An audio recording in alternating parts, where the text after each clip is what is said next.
Bienvenido al reto de ser el mejor hombre posible de la mano de la Biblia. Aquí leemos historias de varios hombres bíblicos. Mi nombre es Luis Diego Carranza y durante 45 días haré contigo un recorrido de todo el Antiguo Testamento. De cada historia sacaremos alguna breve lección práctica y plantearemos un reto que te puedas llevar allá afuera a tu vida diaria, con el fin de ayudarte a ser un mejor hombre, más entregado, más servicial y que generes un mayor impacto en tu familia y en tu comunidad. Entrémosle.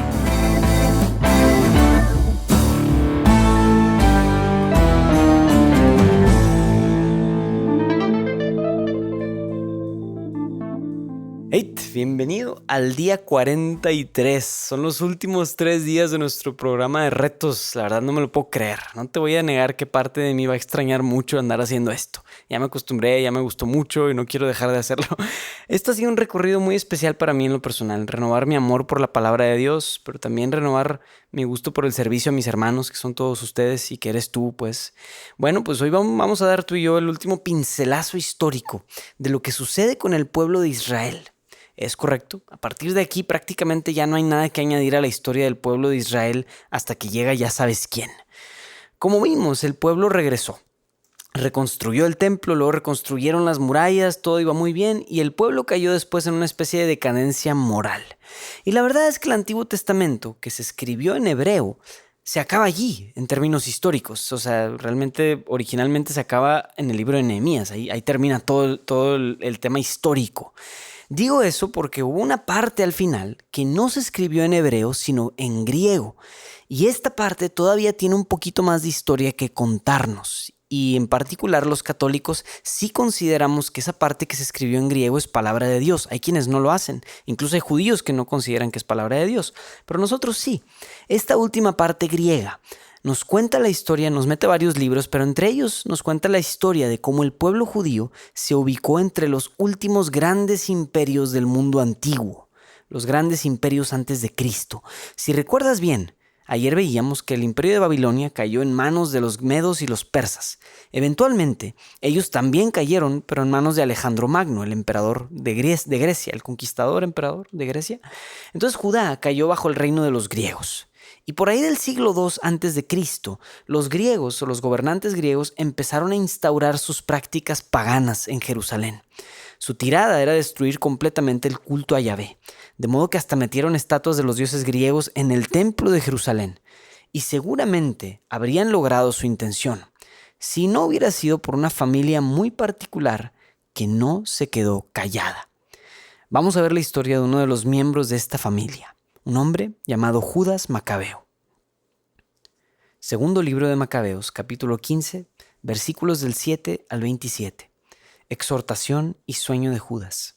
Macabeo, por su parte, mantenía incesantemente su confianza, con la entera esperanza de recibir su ayuda de parte del Señor, y exhortaba a los que lo acompañaban a no temer al ataque de los paganos, teniendo presentes en la mente los auxilios que antes les habían venido del cielo, y a esperar también entonces la victoria que les habría de venir de parte del Todopoderoso.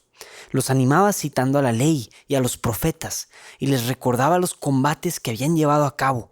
Así les infundía un mayor ardor. Después de haber levantado sus ánimos, les puso además de manifiesto la perfidia de los paganos y la violación de sus juramentos.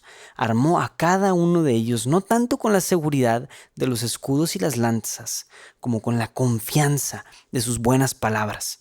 Les refirió además un sueño digno de crédito, una especie de visión que alegró a todos. Su visión fue tal como sigue. Onías, que había sido sumo sacerdote, hombre bueno y bondadoso, afable, de suaves maneras, distinguido en su conversación, preocupado desde la niñez por la práctica de la virtud, suplicaba con las manos tendidas por la comunidad de los judíos. Luego se apareció también un hombre que se distinguía por sus blancos cabellos y su dignidad, rodeado de una admirable y majestuosa soberanía. Onías había dicho: «Este es el que ama a sus hermanos, el que ora mucho por su pueblo y por la ciudad santa, Jeremías, el profeta de Dios». Jeremías, teniendo a su diestra, había entregado a Judas una espada de oro y al dársela había pronunciado estas palabras: «Recibe como regalo de parte de Dios esta espada sagrada con la que derrotarás a los enemigos». Disposiciones de los combatientes. Animados por estas bellísimas palabras de Judas, capaces de estimular al valor y de robustecer las almas jóvenes, decidieron no resguardarse en la defensa, sino lanzarse valerosamente a la ofensiva, y que en un cuerpo a cuerpo la fortuna decidiera porque peligraban la ciudad, la religión y el templo. En verdad, que el cuidado por sus mujeres e hijos, por sus hermanos y parientes quedaba en segundo término. El primero y principal era por el templo consagrado. Igualmente, para los que habían quedado en la ciudad, no era menor la ansiedad, preocupados como estaban por el ataque en campo raso. Todos aguardaban la decisión inminente. Los enemigos se habían concentrado y el ejército se había alineado al orden de la batalla. Los elefantes se habían situado en un lugar apropiado y la caballería estaba dispuesta en las alas. Entonces Macabeo, al observar la presencia de las tropas, la variedad de las armas preparadas y el fiero aspecto de los elefantes, extendió las manos e invocó al Señor, que hace prodigios, pues bien sabía que no por medio de las armas, sino según su decisión, concede Él la victoria a los que la merecen. Decía su invocación de la siguiente forma: Tú, soberano, enviaste tu ángel a Ezequías, rey de Judá, que dio muerte a cerca de 185,000 hombres del ejército de Sennacherib. Ahora bien, Señor de los cielos, envía un ángel bueno delante de nosotros para infundir el temor y el espanto, que el poder de tu brazo hiera a los que han blasfemado a atacar tu pueblo santo. Así terminó sus palabras. Derrota y muerte de Nicanor. Mientras la gente de Nicanor avanzaba al son de las trompetas y cantos de guerra, los hombres de Judas entablaron combate con el enemigo entre invocaciones y plegarias, luchando con las manos, pero orando a Dios en su corazón. Abatieron a no menos de 135,000 hombres, regocijándose mucho por la manifestación de Dios. Palabra de Dios. Perdóname, estuvo un poco larga, yo sé, pero la verdad valió la pena. Es casi el final del segundo libro de Macabeos. Y discúlpame que en general estos últimos 5 retos se han estado poniendo un poco más largos, pero pues es que me inspira un poco, la verdad. Sí quiero darle un buen cierre. Entonces, a lo largo de todo este libro de Macabeos, este grupo revolucionario se las hace ver negras a los griegos, porque los Macabeos eran excelentes guerreros y peleaban con el favor de Dios. Ahora, solo para terminar la historia bien y no dejarla a medias, para hacer perder piso a los griegos, en el libro vemos que los judíos empiezan a aliarse con los enemigos de los griegos, creyendo que era una excelente idea. Así que van con los espartanos y se alían con ellos. Y luego deciden aliarse con un pequeño grupo que estaba comenzando a ganar mucho poder. Este grupo luchaba muy bien y tenía una sed insaciable de conquista. Se llamaban los romanos. Esto sí, que poco después llegarían a su vez a gobernar sobre los judíos con mucha opresión, hasta ser ellos finalmente quienes destruyan Jerusalén por ahí del año 70 después de Cristo. En sí, esa es la lamentable historia política del pueblo judío. Y este es el contexto histórico en donde nacerá nuestro Salvador Jesús. Un grupo de nómadas que pasó a ser esclavos de Egipto, que fue liberado, luego conquistó una tierra, luego la pobló, luego una poderosa monarquía, luego se convirtió en un reino dividido, un grupo de exiliados, deportados y ahora parte de uno de los imperios más grandes que andan cambiando a cada cierto tiempo. Primero Asiria, Babilonia, Persia, Grecia y finalmente Roma. Y bueno, en este relato de Judas Macabeo podemos ver un carácter excepcional. Judas muestra ser un hombre sumamente valiente, que logra enfrentarse a situaciones sumamente negras y vencerlas. Podemos reconocer que hay en él una virtud particular, que hacía que Judas fuera un excelente líder, y es la virtud de la valentía, que va de la mano un poco con la fe, pero más una virtud humana es la valentía. Esta virtud, que es pariente de la fortaleza y del coraje, no debe de confundirse con el ser temerario. El hombre temerario es el que se arriesga de más, arriesga a su alrededor. El hombre valiente, en cambio, sabe en qué arriesgarse y en qué no vale la pena arriesgarse. En este caso, Judas muestra ser un hombre valiente porque no tiene absolutamente nada que temer, ninguna reserva. Él sabe que su causa no es solo suya, sino que él ha sido escogido por Dios para llevar esta revolución contra el paganismo en Israel. Entonces Judas sabe que no hay nada que temer y por eso es que se lanza a esta batalla contra el gran tirano. Ahora, si te fijas bien, todos y cada uno de los hombres buenos que hemos visto en nuestro recorrido han tenido de alguna manera u otra esta virtud.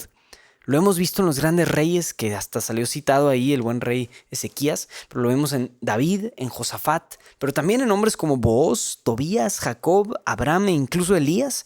Todos y cada uno de ellos tenían una confianza tan firme en Dios que no tuvieron miedo de enfrentarse a cualquier amenaza. Esta virtud de nosotros nos permitirá hacer la voluntad de Dios el resto de nuestras vidas. Solo podremos enfrentar todas las grandiosas luchas que Dios necesita que ganemos si crecemos en esta importantísima virtud. Ahora, realmente no hay forma de crecer en la valentía más que haciendo cosas valientes. Lamentablemente no es una virtud teórica o intelectual donde solo aprendes de ella y ya te haces valiente. Pero quisiera que cerremos todo este recorrido de las virtudes con un reto especial para que crezcas en valentía. Hoy quiero que identifiques y le pongas nombre y apellido a tus miedos más grandes. Identifica primero un nivel de un miedo terrenal o práctico, por así decirlo. Por ejemplo, las arañas, las alturas o los espacios cerrados, ¿no? Algo que te atemorice. Identifica bien ese miedo práctico o terrenal. Y luego puedes identificar un segundo miedo que sea más espiritual, por así decirlo. Un miedo a la muerte, a la soledad, al silencio, a la pobreza o a cualquiera de esas cosas. Una vez que identifiques ambos miedos, quiero retarte a que los enfrentes. En el miedo terrenal, el caso del miedo práctico, lo puedes enfrentar poniéndote en situaciones en donde tengas que mínimo exponerte un poco a eso y poco a poco ir venciéndolo. Pues puede ser algo tan extremo como saltar de un paracaídas si tienes miedo a las alturas, pues sí. O puedes visitar un zoológico o ponerte a ver fotos de arañas si ese es tu miedo. O permanecer en un espacio cerrado si ese fuera el caso. El punto es comenzar a enfrentar esos miedos terrenales paulatinamente con pasitos chicos para que poco a poco crezcas en valentía. Pero mucho más importante que todos esos miedos terrenales, créeme que son los miedos espirituales, que nos van a paralizar a ti y a mí ante lo que Dios quiere hacer con nosotros. Esos son los miedos más peligrosos. Así que hoy quiero que le dediques tiempo a enfrentar y confrontar esos miedos delante de Dios, porque ni la muerte, ni la soledad, ni la pobreza, ni la enfermedad realmente son malas noticias para el que siempre tiene razones para confiar y para ser valiente. Dios nunca te abandona y Él quiere hacer cosas grandiosas en tu corazón.